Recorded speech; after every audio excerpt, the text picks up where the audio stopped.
पुण्यात अवजड वाहनांवर कारवाई कधी होणार असा सवाल उपस्थित केला जातोय। मोठ्या आणि जड वाहनांमुळे 11 जणांचा बळी गेला आहे। गेल्या 15 दिवसात गेले 11 जण हे बळी गेलेले आहेत।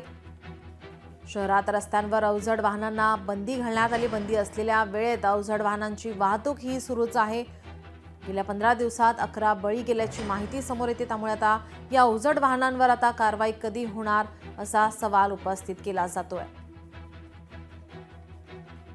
बंदी असलेल्या वेळेत अवजड वाहनांची या ठिकाणी वाहतूक सुरूच आहे। गेल्या 15 दिवसांमध्ये या वाहनांमुळे आता 11 बळी गेल्याची माहिती समोर येते। पुण्यामध्ये अवजड वाहनांवर आता कारवाई कधी होणार असा सवाल केला जातोय। मोठ्या आणि जड वाहनांमुळे 11 जणांचा बळी गेलाय। गेल्या 15 दिवसात 11 बळी गेलेले आहेत। त्यामुळे आता या वाहनांवर कारवाई कधी होणार असा सवाल केला जात आहे। शहरात रस्त्यांवर अवजड वाहनांना बंदी आहे। ज्या ठिकाणी बंदी आहे त्या ठिकाणी सुद्धा या वाहनांची वाहतूक सुरूच आहे।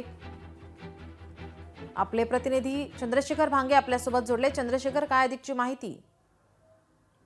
खरं तर शहरामध्ये मोठ्या प्रमाणात अवजड वाहनं जी आहेत ते येत असल्यामुळं आपण पाहिलं की मृत्यू झालेला आहे।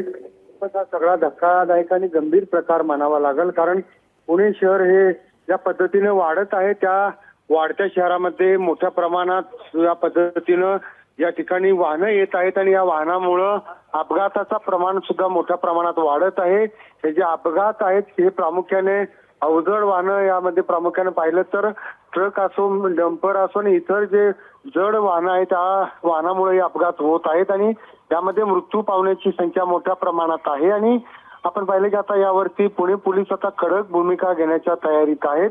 हे सगळे अवजड वाहनं आता दिवसा यांना पुण्यामध्ये प्रवेश बंद असणार आहे आणि रात्रीच्या सुमारास यांना प्रवेश दिला जाईल असा निर्णय सुद्धा पुणे पोलीस या ठिकाणी घेताना दिसत आहेत। एकंदरीत अवजड वाहनामुळे शहरात ज्या पद्धतीने रस्ते जे आहेत खड्डे पडलेले आहेत आणि रस्त्यावरच्या या खड्ड्यामुळे कुठेतरी अपघात होतात का हे सुद्धा आता पोलिसांना पाहणं महत्त्वाचं असणार आहे। धन्यवाद चंद्रशेखर, आपण दिलेल्या सविस्तर माहितीसाठी। लोकशाही मराठी ऐका, पहा, जागरूक रहा।